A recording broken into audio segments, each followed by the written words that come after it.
Welcome to my channel LinkedIn Pharma. Today we have discussed Class 7, Chapter 6, Respiration in Organisms. Before starting my lecture, please like and subscribe to my channel LinkedIn Pharma. Let's start. Introduction. Respiration in organisms refers to the process by which living beings obtain energy from the food they consume and convert it into a usable form, usually in the form of adenosine triphosphate. Respiration involves the exchange of gases, primarily oxygen and carbon dioxide, between the organism and its surroundings. There are two main types of respiration: aerobic respiration and anaerobic respiration. Aerobic respiration. This is the most common type of respiration in organisms, including humans. Aerobic respiration takes place in the presence of oxygen and occurs in three main stages: glycolysis, the Krebs cycle, also known as the citric acid cycle, and the electron transport chain. Glucose, a simple sugar derived from food, is broken down into carbon dioxide and water, releasing a considerable amount of energy in the process. This energy is harnessed to synthesize ATP, which is used by the cells as an energy source for various cellular activities. The overall chemical equation for aerobic respiration is: glucose reacts with oxygen and gives carbon dioxide, water, and energy. Anaerobic respiration. Some organisms can carry out respiration in the absence of oxygen.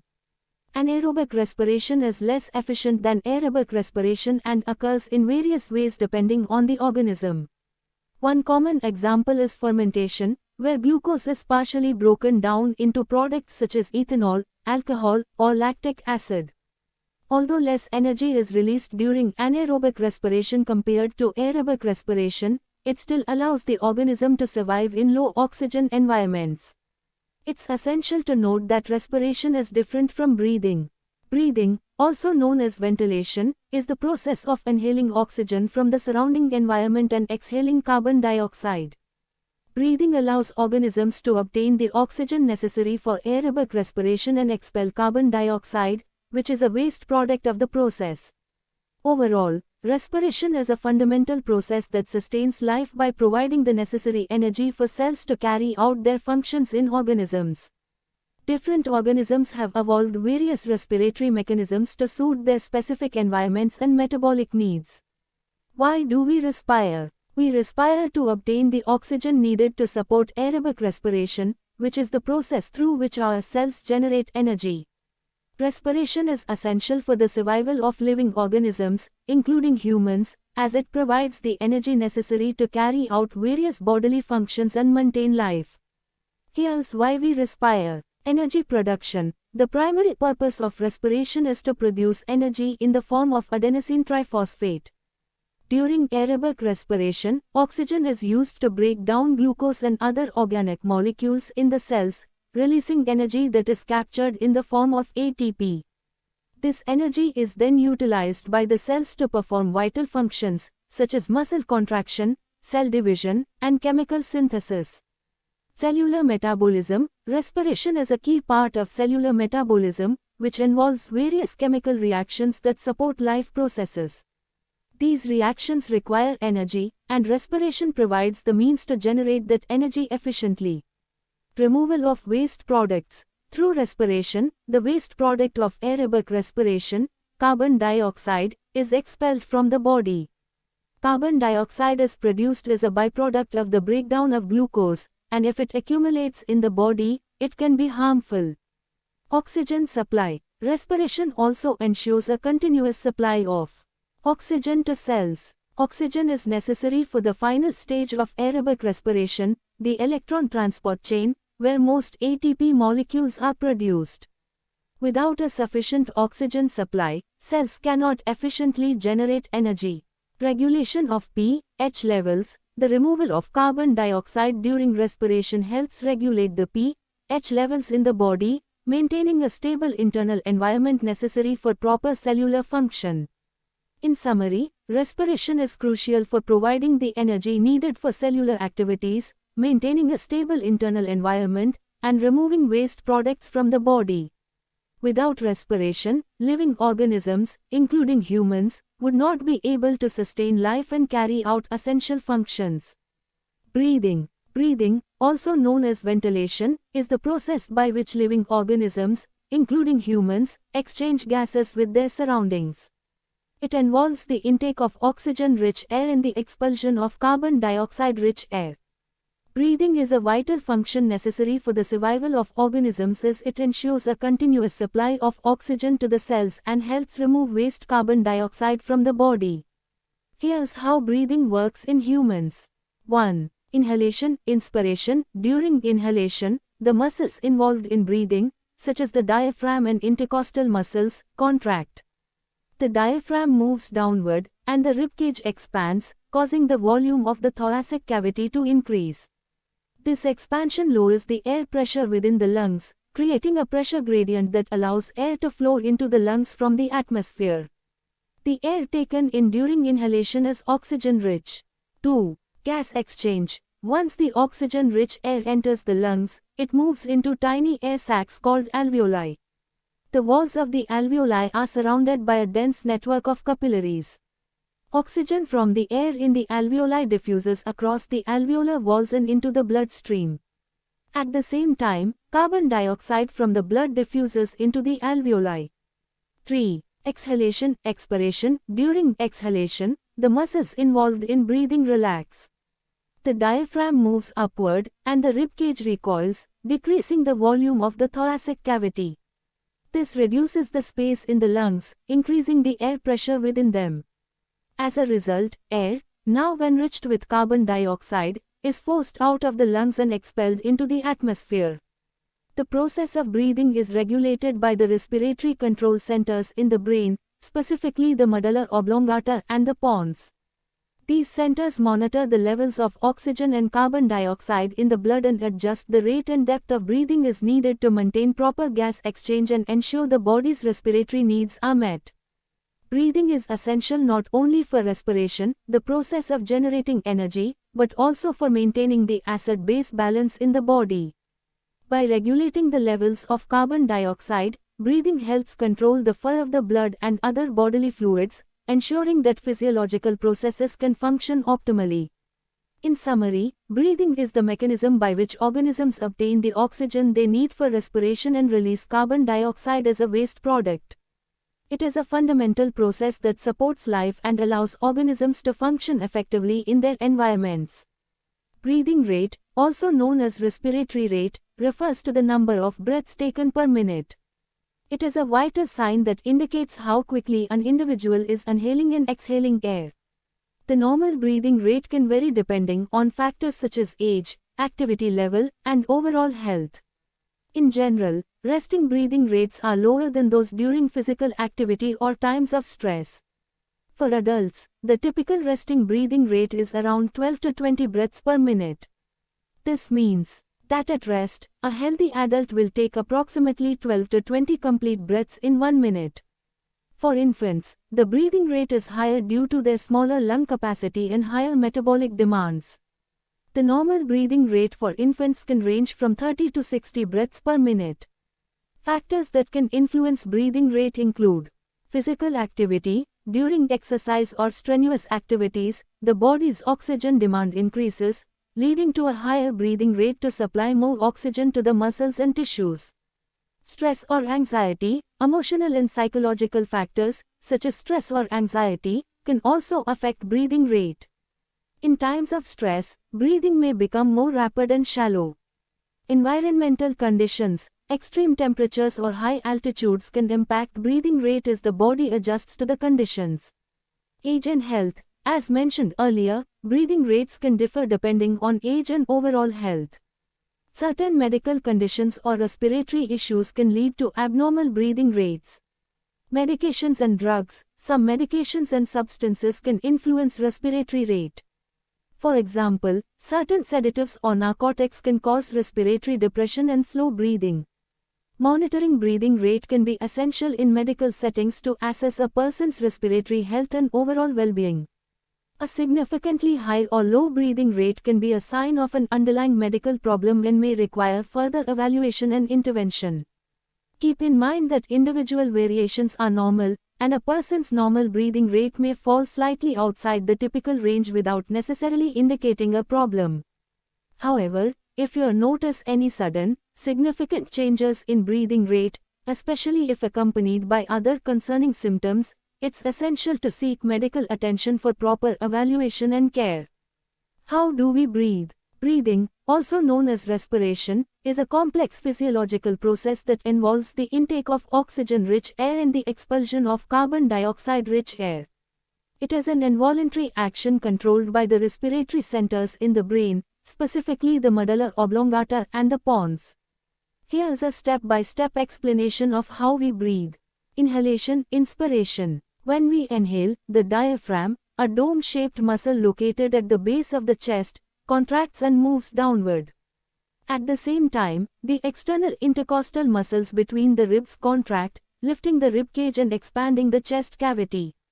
These actions increase the volume of the thoracic cavity, the space within the chest, creating a lower air pressure inside the lungs compared to the atmospheric pressure outside.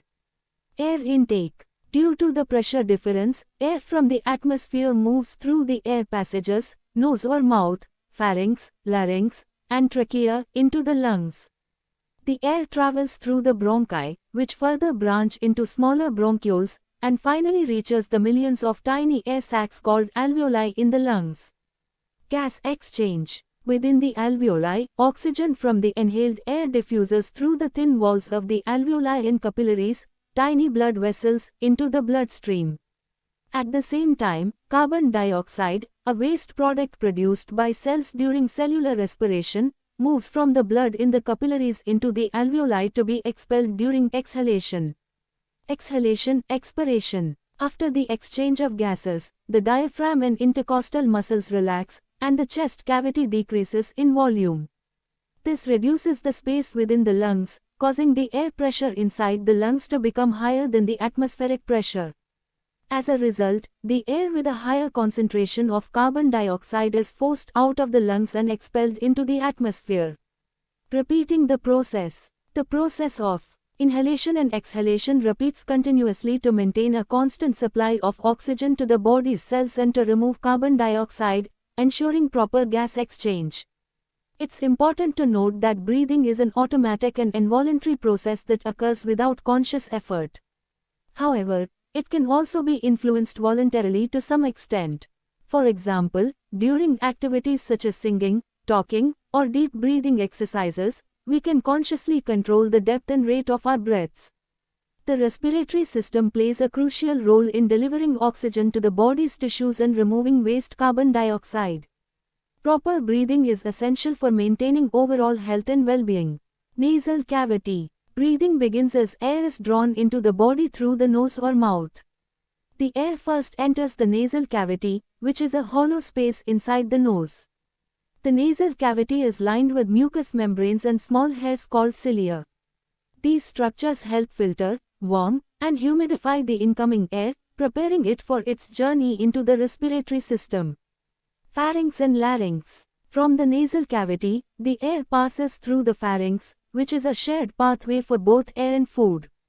The air then moves into the larynx, commonly known as the voice box, where the vocal cords are located. The larynx plays a role in protecting the airway during swallowing and producing sound for speech. Trachea and bronchial tree. After passing through the larynx, the air enters the trachea, a tube-like structure commonly referred to as the windpipe. The trachea branches into two main bronchi, one leading to each lung. Inside the lungs, these bronchi further divide into smaller and smaller tubes, forming the bronchial tree.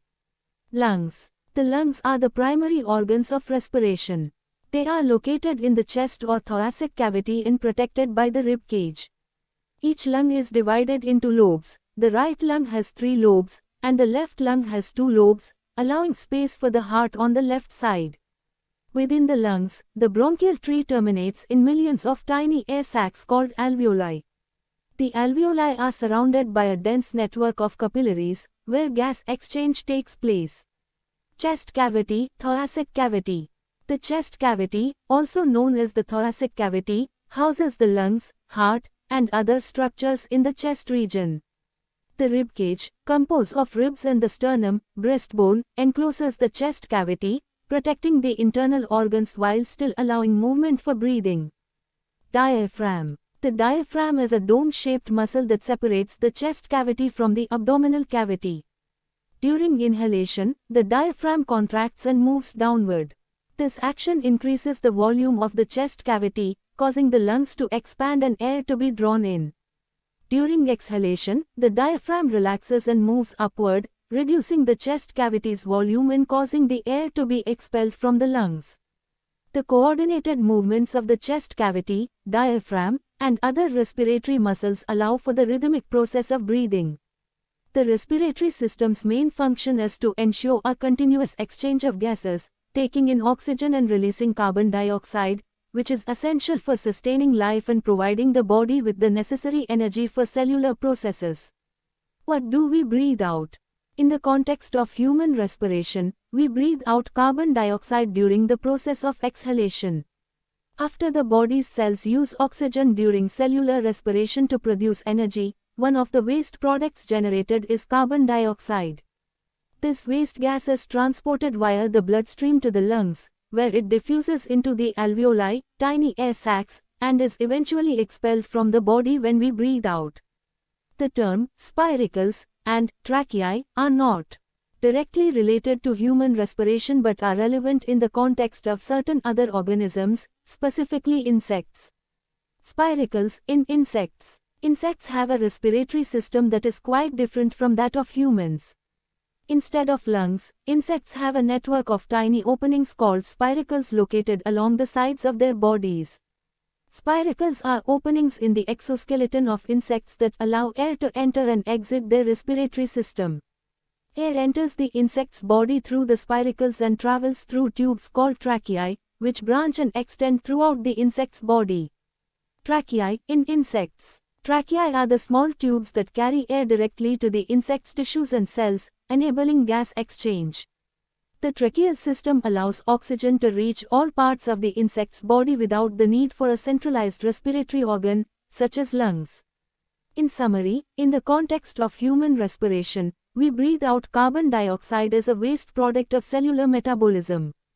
On the other hand, in certain insects, such as grasshoppers and other terrestrial arthropods, they breathe through spiracles and tracheae, which serve as their respiratory system, allowing them to obtain oxygen directly from the surrounding air and distribute it to their tissues. We breathe out carbon dioxide when we exhale. During the process of respiration, our body takes in oxygen-rich air during inhalation, and oxygen is transported to the cells where it participates in cellular metabolism to produce energy. As a result of this metabolic process, carbon dioxide is generated as a waste product. The carbon dioxide produced in the cells then diffuses into the bloodstream and is transported back to the lungs. In the lungs, carbon dioxide moves across the thin walls of the alveoli, tiny air sacs, and into the air inside the lungs. When we exhale, this carbon dioxide-rich air is expelled from our body and released into the atmosphere. The process can be summarized as follows. Inhalation, we breathe in oxygen-rich air, and oxygen is taken up by the bloodstream and transported to cells throughout the body. Cellular respiration, inside the cells, oxygen participates in cellular respiration, where glucose and other organic molecules are broken down to produce energy in carbon dioxide. Exhalation, the carbon dioxide produced during cellular respiration is transported back to the lungs through the bloodstream. In the lungs, it diffuses into the air in the alveoli. During exhalation, we breathe out this carbon dioxide-rich air, expelling it from our body. So, when we breathe out, we are releasing carbon dioxide, a waste product of cellular metabolism, into the atmosphere. This process ensures that our body maintains a proper balance of oxygen and carbon dioxide, allowing for effective gas exchange and cellular function. Breathing in other animals. Breathing in other animals can vary significantly depending on the species and their evolutionary adaptations to their respective environments. Different animals have evolved unique respiratory systems that suit their lifestyles and habitat requirements. Here are some examples of how breathing occurs in various animal groups. Fish. Most fish have gills, which are specialized structures for extracting oxygen from water. Water containing dissolved oxygen is taken in through the mouth or gill slits and passes over the gills, where oxygen is absorbed into the bloodstream, and carbon dioxide is expelled back into the water. Some fish, such as lingfish and certain catfish species, can also use a modified swim bladder or lung-like structures to breathe atmospheric air when oxygen levels are low in water. Amphibians. Amphibians, like frogs, toads, and salamanders, have a unique respiratory system that combines gills with lungs. During their larval stage, example, tadpoles, they primarily respire using gills underwater.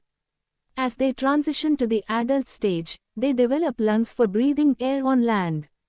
Some amphibians, such as certain species of salamanders, can also respire through their skin, which is thin and moist, allowing gas exchange with the surrounding environment. Reptiles. Most reptiles, including snakes, lizards, turtles, and crocodiles, have lungs for breathing air. They are fully terrestrial and do not use gills for respiration. Some reptiles, such as turtles, can hold their breath for extended periods, utilizing adaptations to their lungs and circulatory system to survive in low oxygen environments. Birds. Birds have a highly efficient respiratory system to support their active lifestyle and meet the high oxygen demands for flight. They have a system of air sacs in addition to their lungs, which allows a unidirectional flow of air through the respiratory system. This unique setup ensures that fresh, oxygen-rich air is constantly available, even during both inhalation and exhalation, enabling birds to extract more oxygen from each breath. Mammals. Mammals, including humans, have lungs for breathing air. Most mammals follow a similar pattern of inhalation and exhalation as described earlier for humans, with the diaphragm and intercostal muscles facilitating the movement of air in and out of the lungs. However, some mammals, such as whales and dolphins, have evolved adaptations to allow them to breathe air while submerged in water. They have a blowhole on the top of their heads, enabling them to surface quickly and take a breath before diving again. Each group of animals has evolved respiratory systems that best suit their environments and lifestyles, demonstrating the remarkable diversity of adaptations that have evolved across the animal kingdom. Breathing underwater. Breathing underwater is not possible for humans without the aid of specialized equipment. Unlike aquatic animals that have gills to extract oxygen from water, humans have lungs designed for breathing air.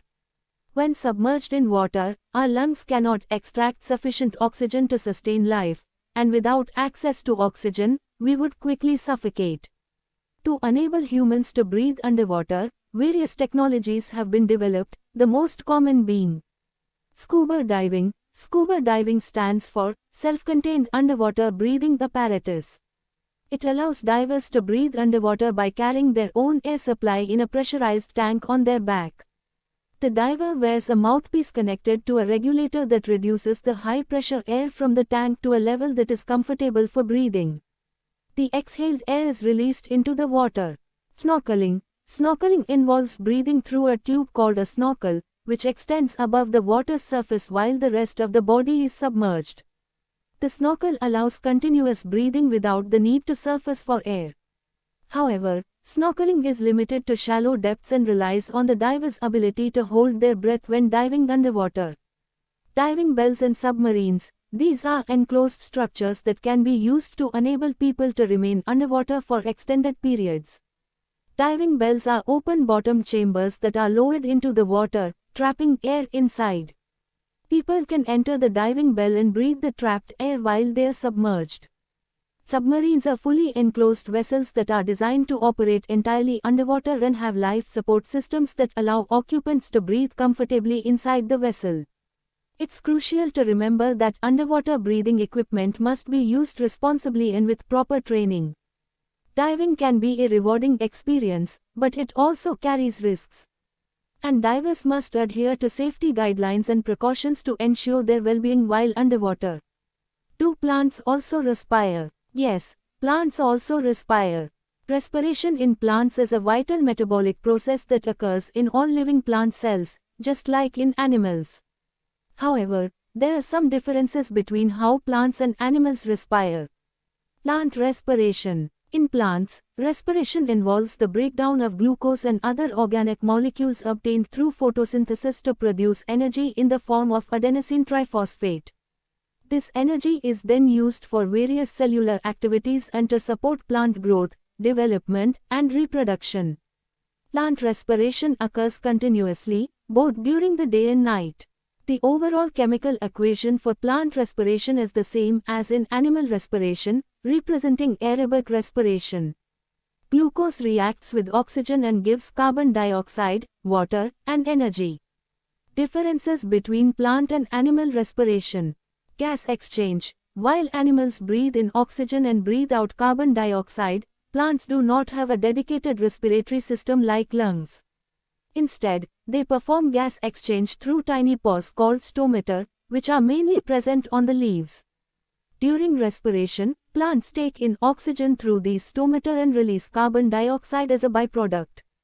Photosynthesis. Another significant difference between plant and animal respiration is that plants also carry out photosynthesis. During photosynthesis, plants use sunlight, carbon dioxide, and water to produce glucose and oxygen. The glucose produced in photosynthesis is used as a source of energy during respiration, completing the cycle. Timing. Plant respiration occurs continuously, as plant cells require a constant supply of energy to maintain cellular processes. In contrast, animal respiration may vary based on activity levels, and some animals can temporarily suspend respiration, e.g., during hibernation or torpor. In summary, plants, like animals, perform respiration as a fundamental process to generate energy for their cellular activities. However, the process and mechanisms of gas exchange differ between plants and animals due to the presence of photosynthesis in plants and specialized respiratory organs in animals. Thank you for watching. Please like and subscribe to my channel LinkedIn Pharma.